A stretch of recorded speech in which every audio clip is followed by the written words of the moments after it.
Hello and welcome to AssemblyTV, and I'm here, Aki, with my host Cyphus and two very special guests who are also seminar speakers at this year's Assembly, John Buckman of EFF and Peter Sunde of the Pirate Bay. Welcome. Thank you. And nice to have you here on this interview and on Assembly. And you are both seminar speakers, so as a first question, starting with John, can you tell us what you are going to talk about at Assembly? Very specifically about what EFF is doing about has game-related issues, and then also some things about what we're doing in Europe generally. And then he's going to ask me some really hard questions. Okay, maybe you can explain what EFF is for people that might not know it. Sure. EFF is a civil liberties group based in the US, and largely we fight on issues like privacy, freedom, innovation, and we do a lot of suing the government, defending people who are being sued by the government, as well as doing some interesting products and innovations. For example, the most recent thing we did is called HTTPS Everywhere, which is a plugin for Firefox, which uses HTTPS, so encryption, everywhere that it's possible, so that you go to Yahoo, Google, MySpace, and it's always encrypted. All right, so for the protection of people's privacy online. Exactly. All right, and you're going to talk about that and how it works? If you ask me. All right. Well, then first to Peter as well. Can you tell us what is the Pirate Bay for people that might not know? The Pirate Bay is the world's largest file sharing network ever. Today it's 10 times bigger than Napster ever was. Right. And it's still growing, which is quite interesting. And at the same time, it's an art project for those who want to see it as that. I do. And it's also somewhat of a lobby group, or maybe the seed for a lobby group that tries to make governments and big companies realize that file sharing is good and that it's part of the informational freedom that we need on the internet. All right, and that's what your seminar is also going to be about? That and new technologies that emerge from this. For instance, my new startup, which is based on the same values. All right, and what is that? It's called Flatter.com, which is a micropayment system. Oh, okay. Yeah, I've looked at Flatter and I haven't spent a great deal of time with it, but because it took me a while to get my head around the concept, could you explain for our viewers just what happens? Yeah, so it's kind of different because usually you see things they want to pay for usually has a price tag. Yeah. And we kind of remove that concept because on the internet nothing really has a price tag. So we decided to, okay, let's think about it the way it really is. So there's no price tag, so how could we make money for people? So rather we let people pay money monthly to the system and then just kind of tag content that they like and say, I like this, give them a piece of my money in the end of the month. So if you find one thing, and they will get 100% of your money. If you find two, you just divide them equally. So it's all equitable across all the things that you like? Yeah, so it's a flat rate system for any type of content. Yeah. And how's it been going so far? It's growing quite rapidly as well. It's like 100% per month. And we're about 30,000 users, something now. Okay. And we just see it expanding all the time and find new ideas for how to use it. Are there particular trends, do you think, for the kind of content that people use, that people flatter, if that's a verb now? I think it probably is. I'm going to flatter this. Yeah. Do you find there are trends towards certain types of media? I think text right now is the big media. Bloggers tend to use it much more than other people. But that's also because it's very easy to integrate into that world. Right, the blogosphere has never had like paid for content. It's always been for free. So it's very easy to adopt and just add a system that gives you money without removing anything. Yeah. And then we see photographers starting to use it and video bloggers, and we want to, we don't want to care about which type of content we are. We're very agnostic about it. Cool. Yeah. So how do you think, John, that links with, I guess, the idea of people feeling like they can share more because there's some monetization that isn't as in your face as a PayPal donation button or something like that? Do you think it's helpful in that regard? Well, it absolutely is. I run a music service called Magnitude that has actually a similar concept to Flatter. The idea is you pay $15 a month and then you have complete open access to all the music. You can download, you can stream, you can do anything you want. Yeah. And then half your money is equitably spread across the musicians that you enjoy. It's much the same kind of concept, and I think it emerges out of this idea that this 1970s concept of going to a store, trying things for a few hours and buying one thing, that doesn't exist anymore. Yeah. And Amazon and iTunes have simply made that bigger, but that's been dead for a long time. when someone gives you an iPod for Christmas, you're not going to spend 30,000 euros filling it. It's 30 gigs. What you're going to do is get 10,000 songs from a friend. And various other friends are going to socially share things with you. That's how we acquire media goods nowadays. And Magnatune then becomes a friend that fills a third of your iPod. And people hopefully like the fact that musicians get compensated. Yeah. So, I mean, an environment sort of come about in which, you know, something has to change, and this seems to be clear. When people start discussing the Pirate Bay, people start talking about whether a law has to change, or maybe the medium itself has to change, the subject matter has to change, or the other option is that the monetization from the industry's perspective has to change. And that sounds like an example that appeals to a lot of people. What kind of feedback do you get from users, from correspondents, from people who discuss that with the EFF? The biggest, well, the EFF pushes this voluntary collective licensing scheme, specifically to legalize peer-to-peer. And their idea is some set fee would be voluntarily chosen. So if you are a file sharer, you would, say, give €5 to your ISP, who would then, through Big Champagne, figure out what's being downloaded and share it. That's EFF's position. Yeah. Personally, having been in the music industry, I think collection societies, because they're large union-like organizations, tend to be pressured and tend to basically all the money goes to Elton John. Yeah. Okay. And it's anti-innovation, and the game then becomes how to make the collecting society function, profit you. Yeah. And so I'm much more interested in situations where individual people are motivated and make the individual choices. That's always how capitalism has worked. And that works much better than some sort of mass organization doing it. But I do think that, and I'll talk some more about this actually in the presentation, the problem with the collective licensing arrangement is that it doesn't allow other companies to get into the game. One of the problems with the Pirate Bay is that it's okay with a collective licensing scheme for individuals to download stuff, but then other companies are not allowed to get involved and help you, for example, stream it wherever you might be, or organize your library, because it's this very small micro exception. And what we don't get is an ecology around media. We have gotten that around open source, and we can see ecologies are much more powerful than single exceptions. Yeah. I mean, Peter, do you think that the exceptions are where innovation lies particularly, or do you think there's the scope for open source to keep harboring innovation that can turn into an ecology? Well, I think we're seeing the internet opening up things that we never thought about before. Yeah. And I see this is just the first step anyhow, and open source has shown a way that you can make money, and it can be for free, and media is going to be the next step. The more interesting picture is that we have to fight for this to actually happen. Otherwise, we're going to be in a situation where, as John says, innovation will be stopped. Yeah. And usually when I speak, I try to make people realize how much has happened the past 30 years, just to get a grasp of what is actually going to happen in the next 30 years. So for instance, today there's a machine that I talk quite heavily about called the RepRap, which is the replicating machine. Okay. So with a RepRap machine, which is about $500 to buy, you can print 3D objects. Right. And one of the first things you can print is another copy of itself. And if you look at, history and see forward, you'll realize that in like 20 years you can download a pair of shoes. Yeah. And the same laws that applies for file sharing today is also going to apply in the future. So that's very important to Right, and people are going to look at that in the future and say, well, I'm not going to pay $30 for a pair of shoes. No, I'm going to just download a copy of an original. Yeah, so. But even further, I like those shoes, but I don't like the colors. Yeah. And do I have the permission needed to change it? And this is the Richard Stallman position, which is let's make sure that those technical choices we make guarantee our freedoms to tinker. Yeah. I was actually wanted to ask you with Magnatune, which was founded in 2003. Now there are services like Spotify. What do you think of a service like Spotify that offers a wider range of music with advertisement in between? So there are many things I like about Spotify. I mean, the biggest thing is that it gives people something that they actually want, which is not have to be a librarian for all this music, not having to make individual purchases, to be able to like things and share it with your friends. There are many things I don't like about it. Ethically, myself, I made a decision with Magnatune never to deal with major labels because they don't pay the musicians.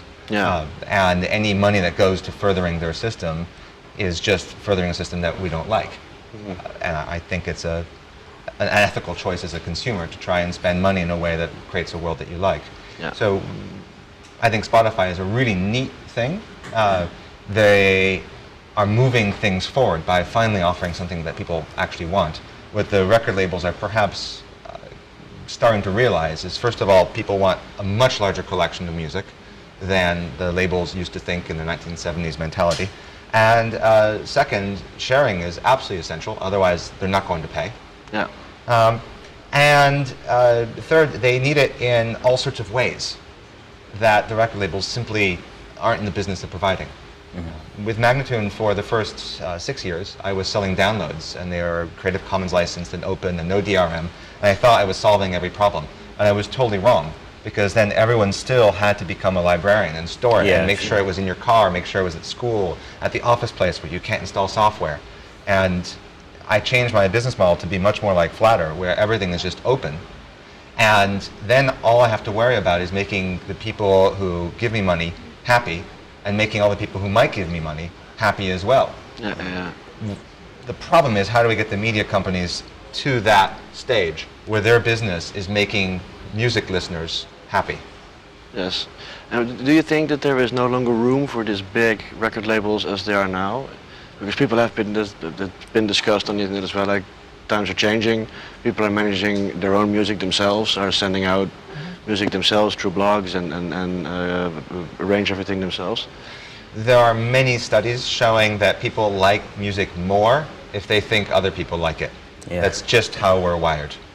And so that means probably as human beings, unless we evolve, we're going to have mass hits. And mass hits are manufactured, and there's a huge amount of money in it. Mm. That's probably not going to change. That being said, people are all over the place in their tastes, and that doesn't fit into a mass media, mass productization model. And that is slowly being replaced. Being changed. But I think what's happening is we have an ecology, to use that word again, of things like Spotify, like Pandora, like download sites, like Amy Street. And we're slowly getting there.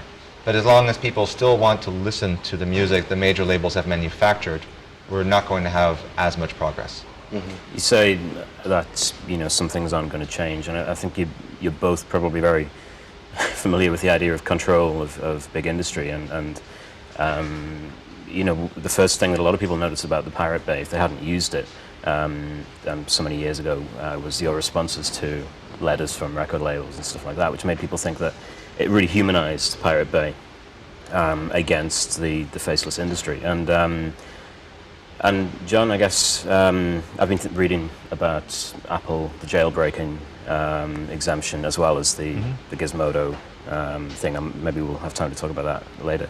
The jailbreak was quite a victory for you, wasn't it? So there's this really bad law in the U.S. called the DMCA, the Digital and Copyright Act, and the U.S. Through various pressures managed to get most of the DMCA passed in Europe as well. Mm-hmm.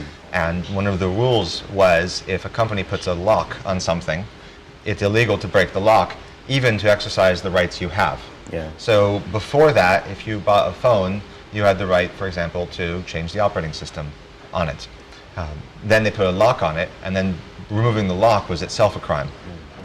What's happened is these rights we have, one of the things that we just got as part of the jailbreaking was the right to rip DVDs and to make YouTube videos that use excerpts of it. We've always had that right, but when they added encryption to DVDs, it became illegal to actually exercise that right. Yeah. One of the things EFF has long argued for, and this was a good first step, is it shouldn't be illegal to remove locks to exercise the rights you legally have. So did you use a similar process to the DCSS? And that's exactly what happened with the tethering, is the law is a first sale doctrine, and you buy it, you own it, you can do whatever you want with it. Yeah. Another issue, which is a much one closer to gamers' hearts, is Sony selling the PS3, saying you can install Linux on it, and then changing their mind later and removing it. And if they put a lock on the PS3, it then becomes a crime to install Linux on it, even if they sold it. Yeah. Now they might lose their case because there's a class action lawsuit against them for that. And EFF is certainly part of pressuring Sony to allow those things. Yeah. And Peter, do you think there's an attitudinal change that has to happen for these big companies to either survive as they are, or do they have to evolve? Is the time coming for that change being necessary? Well, I think when companies start spending more time on protecting the things instead of, Yeah. evolving, they're going to die anyhow. So either they treat their customers with respect and listen to them and see what they want, otherwise someone else will step in and take their place. This is something we see quite a lot with the open source movement. Linux is taking parts from Microsoft that you never thought about being able to happen 10, 15 years ago. Yeah. And it's growing and growing and growing, and that's because there's choice involved here, and people also see the big companies as an ethical problem to work with, because they've always been this, the stupid idiots that forced you to do things in a certain way, which is not humanly okay. Yeah. So I think that we have a lot of previous things that's happened that's already showing the way for how you have to do your business nowadays. Yeah. And with the internet, with the possibilities of so many people from all over the world forming groups together, it's enough that a few people in each country is upset about something, and it will be a huge thing for a corporation. So the tension is there and it's at a height, but now we have some possibilities, and I guess it's a grassroots solution in many cases. Yeah, and then there's like grassroots starts something which turns into like the EFF, which in turn becomes like an organization that uses the power of grassroots at the same time as having professional people on board. Yeah. So it turns into something which is so needed that we spend so much money and time on it that in the end, that's just proof for something needs to change.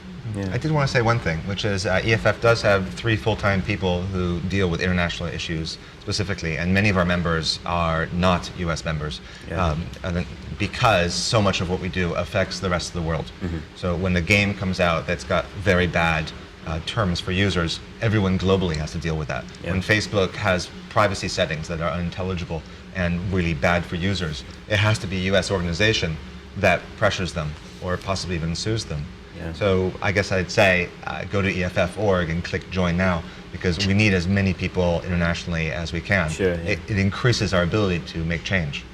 Okay. I was wondering about the privacy for gamers. You did something against Blizzard. Yeah, Blizzard quite recently. So they make World of Warcraft, and their forums allow anonymous communication. Yes. You can have a pseudonym. And what they said is they wanted to clamp down on basically flame wars, people acting out of unsocial ways. And what they said is they're going to make everyone actually use their real name, real identity, with something called Real ID, so they know exactly who is speaking. Yes. And they said they want to do this to stop flaming. And it might have an effect on flaming, though this sort of experiment has been tried and it doesn't stop flaming. There are other ways to stop flaming. What was interesting is they announced this change, that all the forums would have to be Real ID. And 40,000 comments came on their forum, which just inundated them.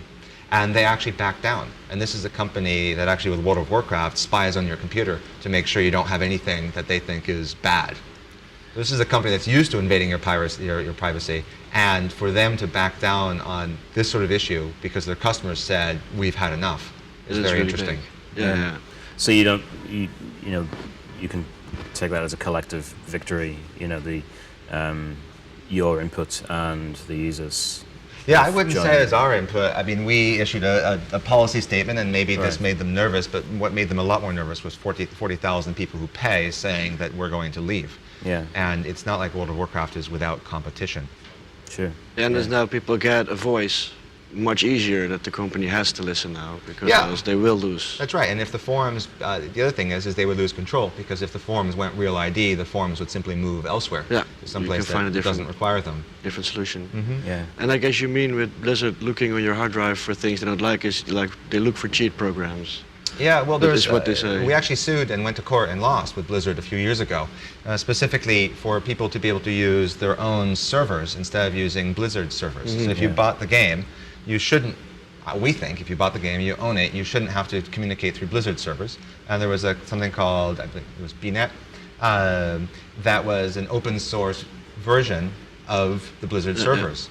And unfortunately, we lost that case. But that's the kind of thing we're very active about, is the ability to improve and work on those things.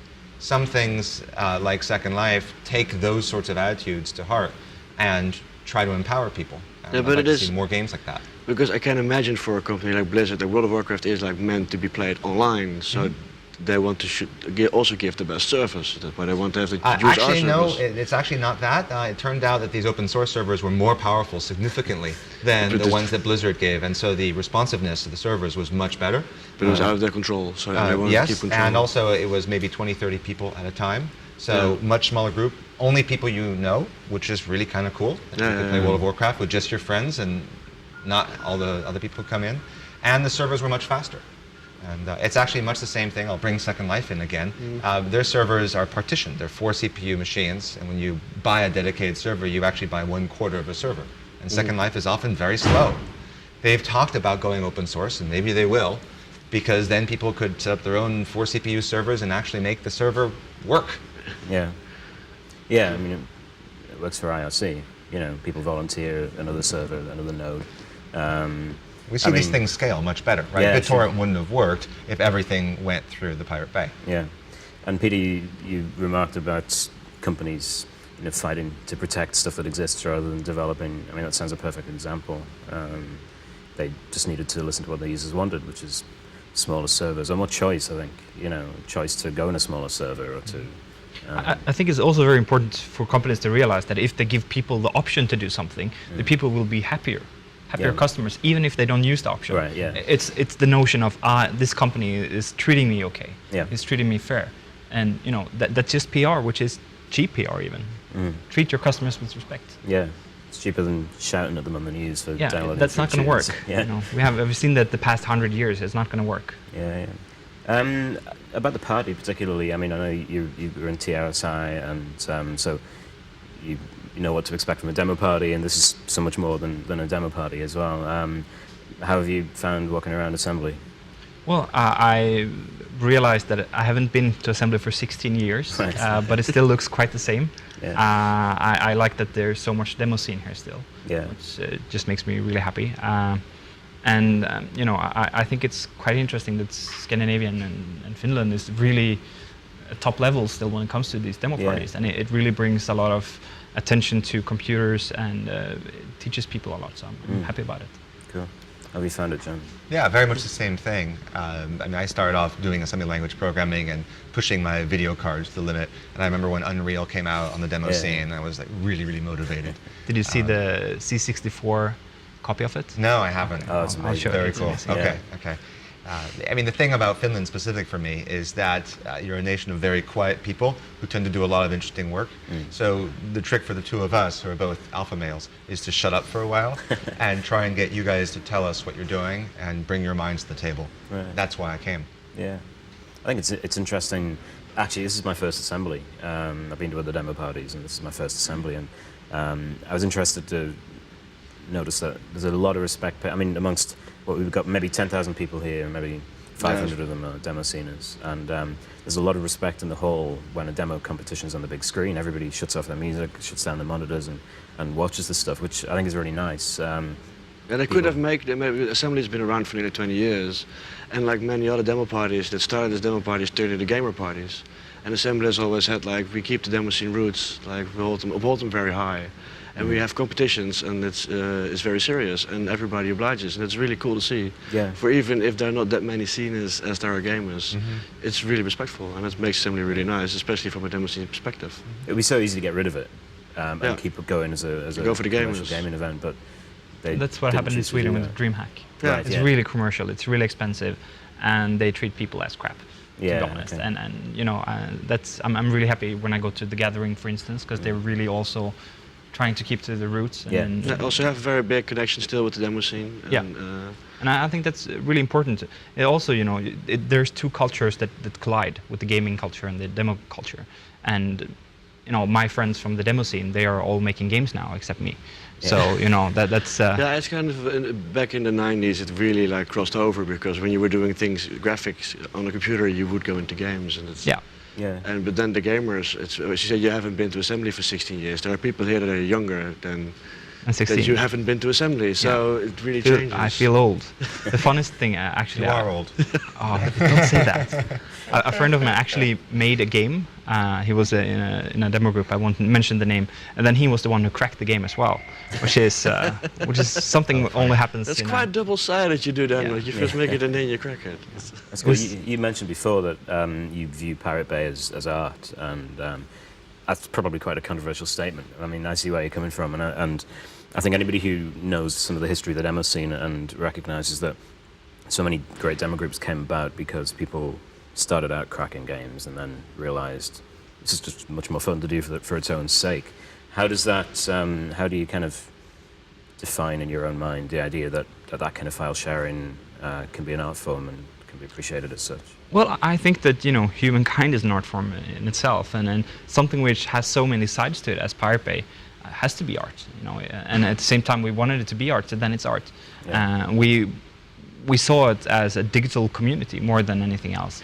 And we actually bought a bus. I don't know if you've heard about this, but we bought a bus and we went to one of the biggest art biennales in the world with the bus, and we took only people a few I met before, but a digital community, and brought them on a bus and drove from Stockholm to northern Italy. Right. And exhibited the bus as a statement of digital community coming analogically together and traveling, and that kind of turns into it. So Pirate Bay is maybe the starting point for some art. Rather. Yeah. All right, I just hear that we kind of have to wrap it up now because stuff is going on. So I would like to thank you very much for your time. And please tell us really quick when your seminar is. In 5 minutes. In 5 minutes? Yes. All right, so everybody be there if you're watching. And your seminar, Peter, is? Same time. Same time? Doing it together. You're doing it together? Yes. Okay, so in 5 minutes your seminar is coming up. 4 So minutes. if you're watching this nearby, just run now. Okay, thank you very much. Thank you. And, Thank you. And this was it, the interview with John Buckman and Peter Sunde. Thank you very much.